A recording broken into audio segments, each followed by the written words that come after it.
Bienvenidos y bienvenidas al podcast número 1 de los ríos de Colombia.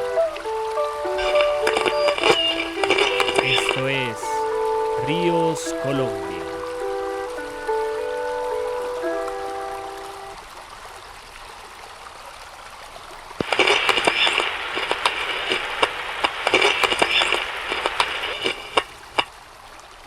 Hola, bienvenidos a este nuevo capítulo de nuestro podcast Ríos Colombia.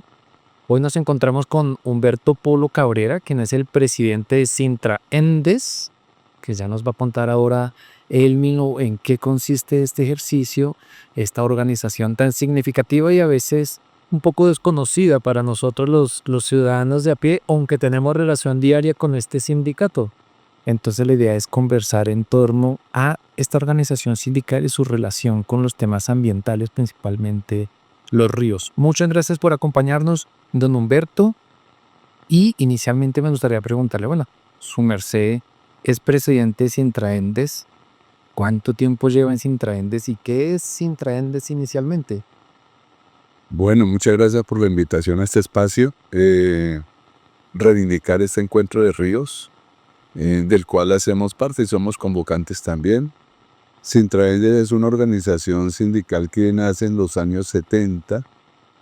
en la represa de Anchicayá, en el Valle del Cauca, inicialmente por trabajadores o profesionales que trabajaban en esta hidroeléctrica. Después, con el tema de entrar a la privatización en los años 90, queda cesante esa personería. Y en el 1994, unos líderes sindicales del eje cafetero recuperan esta persona jurídica y se refunda Sintraendes como un proyecto de unidad para hacerle frente a la privatización que generó la expedición de la ley 142 de 1994. Y a partir de ahí convergieron todos los sindicatos de los servicios públicos, especialmente los de acueducto, alcantarillado y aseo, de tal manera que Sintraendes está compuesta por 56 seccionales en todo el país, de las cuales el 70% son AAAs o acueductos y alcantarillados del país. El resto es de energía y telecomunicaciones. Esta organización ha recogido la historia de más de 88 años de los sindicatos de los servicios públicos domiciliarios del país. En otras palabras, son los trabajadores que nos llevan el agua día a día a la casa. Y no solamente el agua, el alcantarillado y otros servicios fundamentales para nuestra vida. Es decir, que tienen relación directamente con el agua, arriba y abajo, en el norte, en el sur, en el oriente y en el occidente. Yéndome por las ramas, en el Producto Interno Bruto de Colombia los servicios públicos son uno de los sectores más importantes, es decir, es uno de los sectores que son estructurales para la vida cotidiana de los colombianos. En ese sentido, Sintraendes representa las empresas de AAA, que quiere decir acueducto, alcantarillado y aseo en algunos aspectos. Sintraendes, ¿qué visión tiene o qué perspectiva tiene en este momento de el servicio de acueducto para las ciudades en el país en el marco de el cambio climático? Bueno, pues como usted lo mencionaba, los servicios públicos en el país representan el 2.7 del Producto Interno Bruto. El tema de acueducto y alcantarillado, pues decimos nosotros que las empresas que tienen esos componentes de servicios públicos son las empresas de la vida, precisamente porque están ligadas a un tema y a un elemento vital como es el agua. Desde esa perspectiva, en el tema ambiental y en el tema del papel que juega el sindicato, pues tiene que ver mucho con la protección de las cuencas y sobre todo nosotros hablamos del mantenimiento, la preservación y la conservación del ciclo estratégico del agua, que eso no es de poca cosa, porque hoy el tema de los servicios públicos en Colombia pasa por una crisis de orden tarifario, pero también de orden de infraestructura. Hay un retraso en temas de infraestructura que se le puede decir que tiene varias causas. Una de ellas fue la privatización que se dio, que se le entregó a empresas privadas, no hicieron las inversiones y hoy pues tenemos una afectación muy grande en el tema de los ríos y en el tema del medio ambiente, porque tenemos un retraso de cerca del 78%, lo que tiene que ver con saneamiento hídrico. Esto quiere decir que algunos municipios están utilizando los ríos para depositar las basuras, no tienen los rellenos sanitarios, y quiere decir que el 78% de los municipios de los acueductos no hacen tratamiento de las aguas residuales, lo cual está convirtiendo los ríos de Colombia en unas huacas. El sindicato ha venido reivindicando y metiéndose muy de lleno en estos problemas ambientales, y por eso hemos constituido un espacio de debate y discusión que es el Foro Nacional e Internacional Agua, Medio Ambiente y Servicios Públicos, que precisamente ahorita en el mes de septiembre, al cual estamos invitando a todos los que están haciendo parte de este movimiento de ríos a participar, porque en ese foro tocamos esos tres elementos: el agua, el medio ambiente y lo que tiene que ver con los servicios públicos. Entendido que si no hay una buena administración del tema del recurso o la riqueza natural que tenemos en las cuencas y en los ríos, pues obviamente no tendrán materia prima a futuro para poder suministrar eficientemente estos elementos que son vitales para la vida y para el desarrollo económico del país. Es decir, que el tema del agua, en este caso, tendría dos aspectos. Uno, de dónde y cómo llevamos el agua para el consumo humano, pero también todo eso que sale del baño y de las cocinas, ¿a dónde va a parar después? ¿Por qué considera o el sindicato que ha identificado que es la causa precisamente de ese retraso en esta infraestructura de saneamiento y cómo se puede revertir esa tendencia? Porque a veces cuando uno va por un río y yo digo huele a humano porque es ese olor un poco que no es putrefacción, porque eso es otro proceso biológico, sino que tiene esas cargas químicas y orgánicas también que salen de las ciudades grandes, medianas, intermedias. ¿Cómo se puede revertir eso a partir de la organización y la coordinación, digamos, de los procesos territoriales, sociales y sindicales? Bueno, precisamente se está hablando de un tema que es la planeación y el ordenamiento territorial alrededor del agua. Y obviamente tiene que hacerse un cambio drástico en la cultura empresarial de este país, sobre todo en las constructoras. Las constructoras se dedican a hacer vivienda al menor costo, y hoy en día lo mandado es que se tienen que incorporar incluso las normas LEP, que tienen que ver con la separación de las aguas en el mismo sitio donde se originan esas contaminaciones, ya sea en el comercio, en la industria o en los lugares residenciales. Entonces uno hoy está planteando estas normas, es que usted tiene que diseñar edificios o urbanizaciones que canalicen la recolección de las aguas lluvias, y que esas aguas lluvias sean las que van a servir para el mantenimiento de zonas comunes, riego de jardines y todo. Y debe estar la red de agua potable, que es única y exclusivamente para el consumo humano, para lo que demanda. Igualmente el tema de las aguas servidas. Entonces las unidades residenciales deben tener un tratamiento en situ y separación. Por ejemplo, la ducha del lavamanos separada del sanitario, porque el sanitario debe ir directamente a la red de alcantarillado, donde se conduce el agua a la planta de tratamiento de aguas residuales.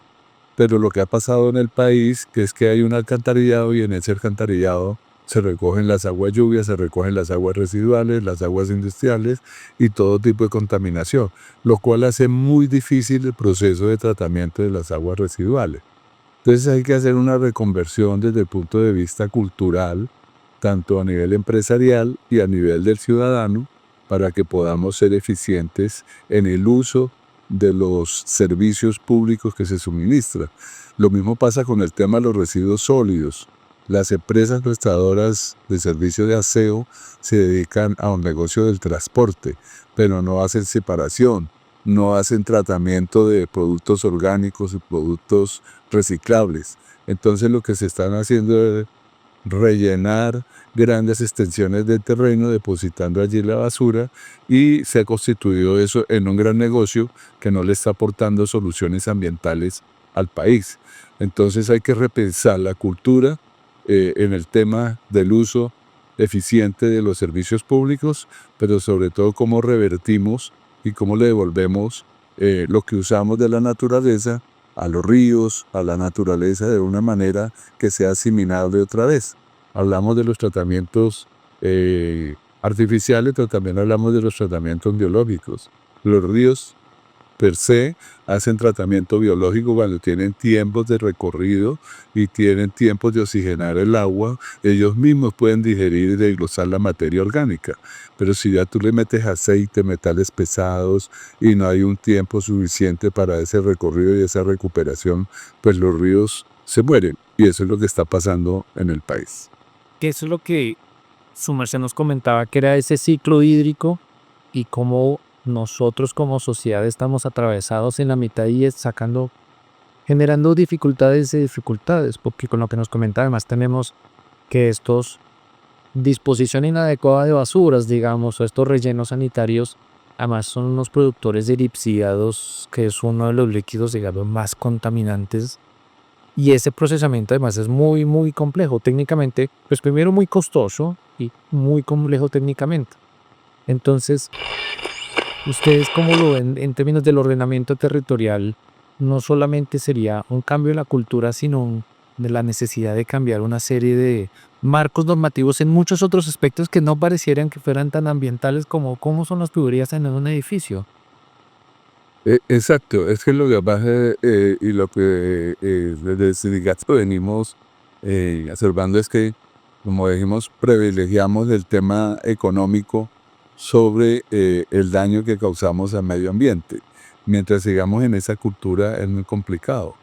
Y obviamente apareciera que a muchos no les interesa tener soluciones a esos temas de los rellenos sanitarios y a los temas de la descontaminación del agua.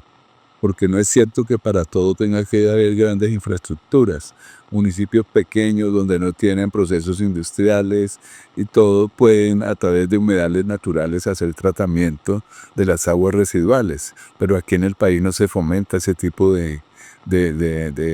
procesos. Igualmente en las grandes ciudades, la reconversión que se hace, si tú oyes lo de París, lo de Nueva York, todo, y si vemos una ciudad como Estambul, por ejemplo, donde tú puedes pescar ahí en el Bósforo, no le llegas, el 98% de las aguas son tratadas, residuales, no le llega ningún vertimiento que ponga en riesgo la vida acuática. Y aquí podemos tener como ejemplo lo contrario, que es el río Bogotá, ¿cierto? Aguas abajo del río de la ciudad de Bogotá, ningún municipio puede captar el agua para tratamiento de agua y mucho menos para riego de cultivos y todo, porque no cumple con las especificaciones técnicas. Entonces sí viene varias situaciones que nosotros estamos diciendo. Nosotros podemos hacer la capacitación y la formación ambiental que hacen las universidades, que hacen las empresas, pero son capacitaciones y formación ambiental vacía, porque si no están acompañadas de acciones efectivas que pueden partir de lo pequeño a lo macro,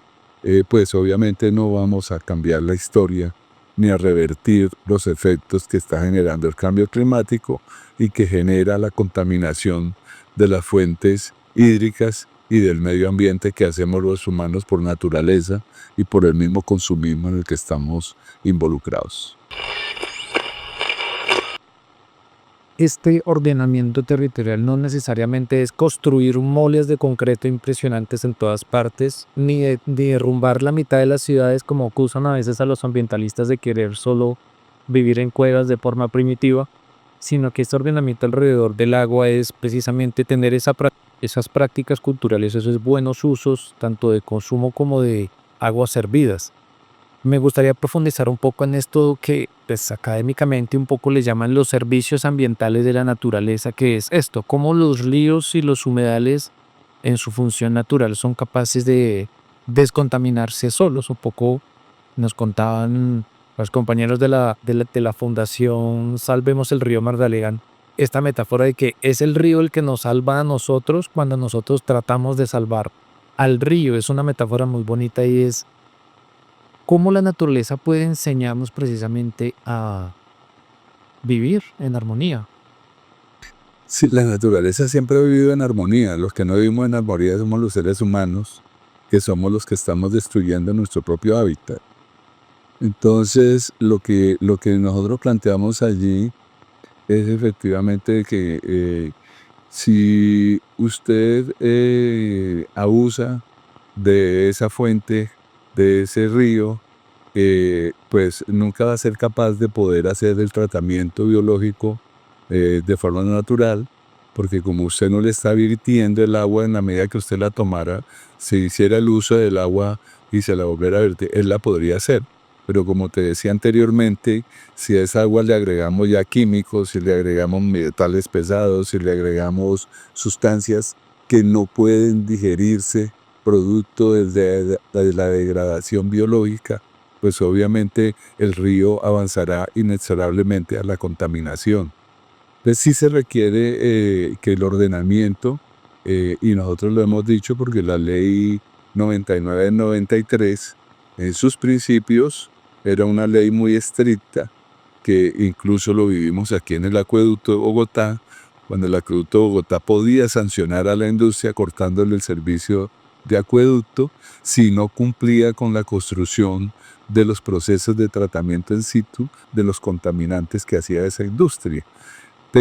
Incluso en los mismos hogares o los restaurantes con el tema de las trampas de grasas y todo eso. Pero después vino desmontándose y flexibilizándose la ley 99 del 93 y obviamente ya quedó como a voluntad y a merced de quien lo quiera hacer. Entonces es muy complicado si usted no hace realmente el cumplimiento estricto de las normas, de las leyes en el cumplimiento del tratamiento in situ para que las aguas puedan ser tratadas de manera biológica. Entonces tenemos que volver a recuperar esas normas y volver a hacer esa planeación alrededor del lago. Los parques industriales que se hacen pues no deberían estar cerca a las fuentes de agua. Esos parques industriales deberían estar lejos de las fuentes de agua y deberían estar obligados a tener unos procesos de tratamiento de las aguas industriales de una manera muy diferente a como se tratan las aguas residuales, que son dos procesos diferenciados. Porque si usted está virtiendo cromo o mercurio, pues obviamente la industria que hace el uso de esos elementos debe hacer su tratamiento antes de vertir el agua a las fuentes naturales. Entonces, eso es lo que está faltando, que esos parques industriales, incluso que los mismos crecimientos de las ciudades, respeten por lo menos las franjas ambientales o la ronda de los ríos como se ha establecido. Pero es que aquí se construye en esas rondas que se dice, si hay un cuerpo o un espejo de agua de ciertas dimensiones, se le da una franja. Si hay un espejo que tiene más o menos entre 15 y 20 metros de ancho, pues debe tener una franja de 30 metros de protección al lado y lado del cuerpo del espejo de agua. Pero aquí no se respeta ese tema y entonces la ganadería intensiva, el cultivo intensivo al lado de la fuente de agua, dentro de la misma cuenca que debería estarse protegiendo, pues obviamente muy difícil poder hacer una recuperación de un cuerpo de agua de esa manera. Se requieren acciones integrales y aquí también nos da la discusión que nosotros tenemos con la institucionalidad, porque alrededor del agua median más o menos unas 6 instituciones. Entonces, si usted se va, está el Ministerio de Salud por un lado, está el Ministerio de Vivienda por el otro lado, ¿cierto? Está el Ministerio de Desarrollo por el otro lado, y obviamente intervienen varios sectores que son de vigilancia y control, como la superintendencia, como la CRA, como la CRE, etcétera, pero son instituciones que no se conversan, son instituciones que no se hablan y no hay una política articulada alrededor del agua que haga una planeación eficiente para hacer la protección integral de las cuencas y de todo lo que tiene que ver con el ciclo hidrológico, que es lo fundamental de proteger. Una de las cosas que me parece más interesantes de Sintraendes es que no solamente es un sindicato que vela por los derechos de los trabajadores afiliados, sino que precisamente propone y plantea las necesidades de mejora en muchos aspectos vinculados con su trabajo, pero es un trabajo que propone, critica, cuestiona y propone, digamos, lo que su merced estaba comentando. ¿Cómo surge esta vocación de Sintraen desde no solamente ser un sindicato que reivindica las luchas económicas de sus trabajadores, sino que está defendiendo y cuidando el medio ambiente de todos los colombianos? Bueno, porque este sindicato tiene una plataforma de lucha que reivindica, por un lado, la autodeterminación de los pueblos, por otro lado, el tema de soberanía nacional,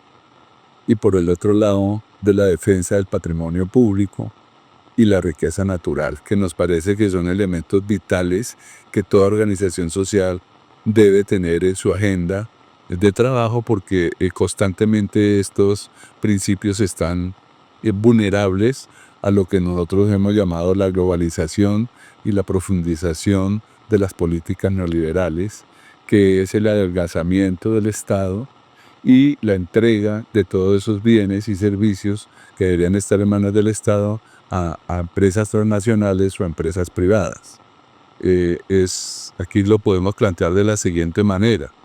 Si la empresa de acueducto de alcantarillado de Bogotá, que es una de las más importantes de Latinoamérica en la prestación de acueducto y alcantarillado, estuviese privatizada, esa riqueza que genera esa empresa se iría, como lo está haciendo Aguas de Cartagena, por ejemplo, que esa riqueza se va hoy es la Suez, se va para Francia, y precisamente en Aguas de Barcelona se iba para, ustedes vieron todo lo que pasó con AAA en Barranquilla, el retraso en que se sumergió Santa Marta, porque era Metroaguas, una empresa privada que usufructó esa empresa por más de 25 años y no hizo una sola inversión, y hoy Santa Marta tiene barrios donde le llega el agua una vez al mes o cada 15 días. Entonces hay una profunda crisis allí, con producto de la privatización. Pero nosotros aquí defendemos empresas como EPM, que son industriales y comerciales del Estado, como Acueducto de Bogotá, y todas las empresas que están en este tema. Y estamos diciendo, el país y la clase política de este país tienen que reflexionar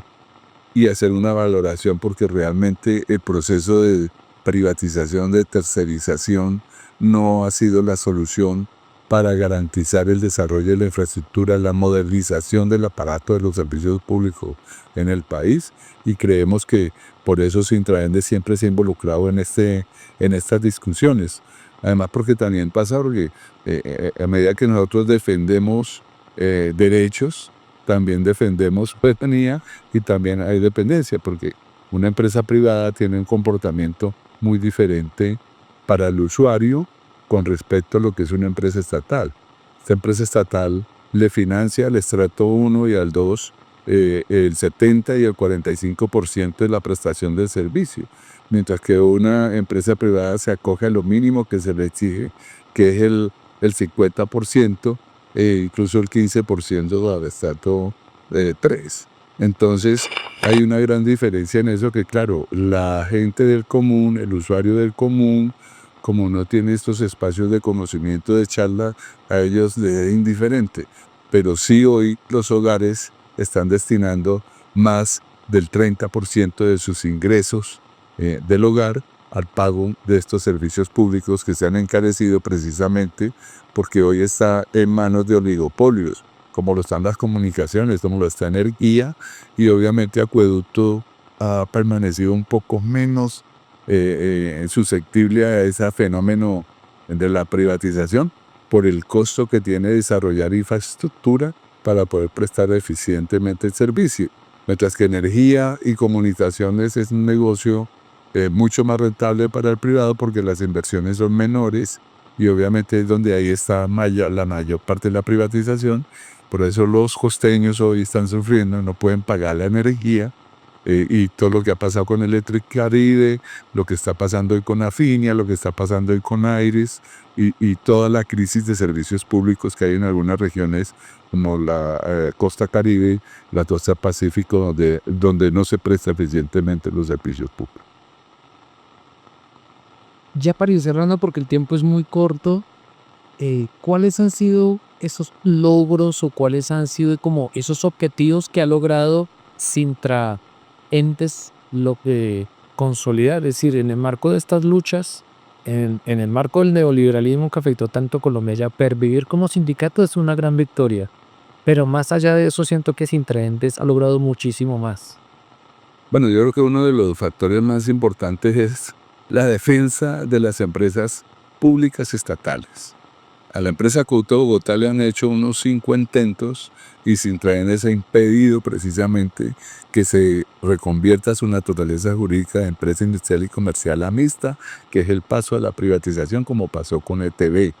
Igualmente muchas empresas del país las hemos salvado porque nosotros somos muy proactivos en presentar los estudios cuando nos dicen vamos a privatizar o vamos a entregar empresas, con el caso de Zipaquirá, donde se iba a entregar el tema del componente de aseo a un privado. Nosotros hicimos un estudio muy juicioso, le dimos cómo podíamos salvar el proceso y efectivamente nos hicieron caso. Y el otro logro importante es que hemos venido incorporando a las empresas de servicios públicos lo que es el alumbrado público,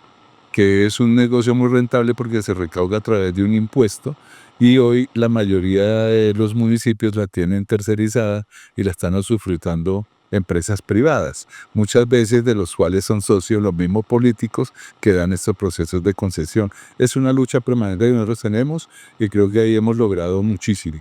Y el generar espacios con las comunidades, con los usuarios,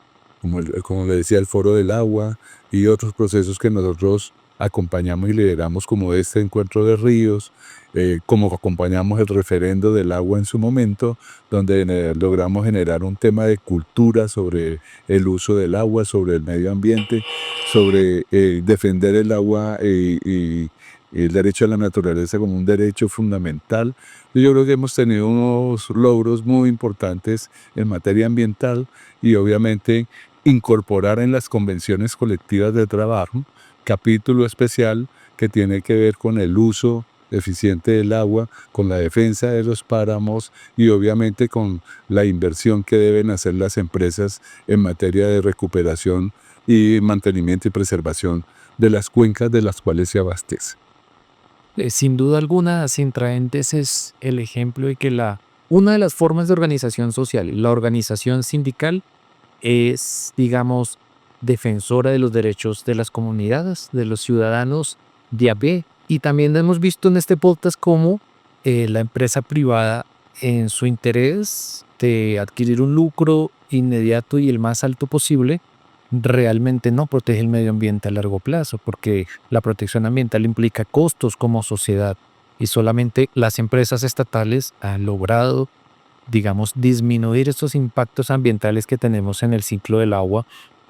y es precisamente a raíz de la organización y permanencia de organizaciones como Sintraendes, y Sintraendes como promotor también de espacios de encuentro y articulación con otras organizaciones sociales y territoriales. Entonces, invitados a conocer más de Sintraendes, de estar más cercanos a los sindicatos de servicios públicos de sus ciudades, porque hay unos aliados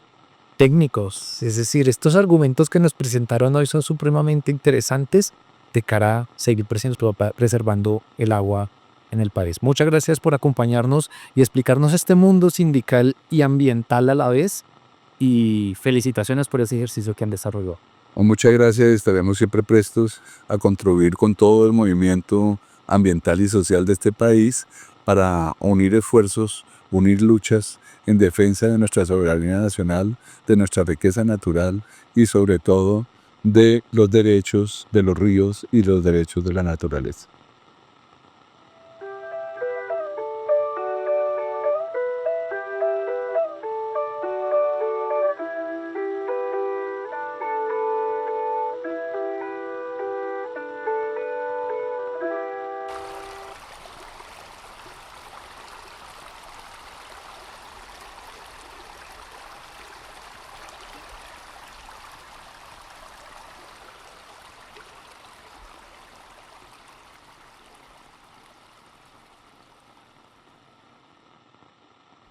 Si les gustó este podcast y quieren seguir escuchando buenas producciones sonoras, apoyen a Liricales Producciones. Con su donativo económico seguiremos creciendo y avanzando como productora. Toda la información en la página web y síganos en nuestras redes sociales.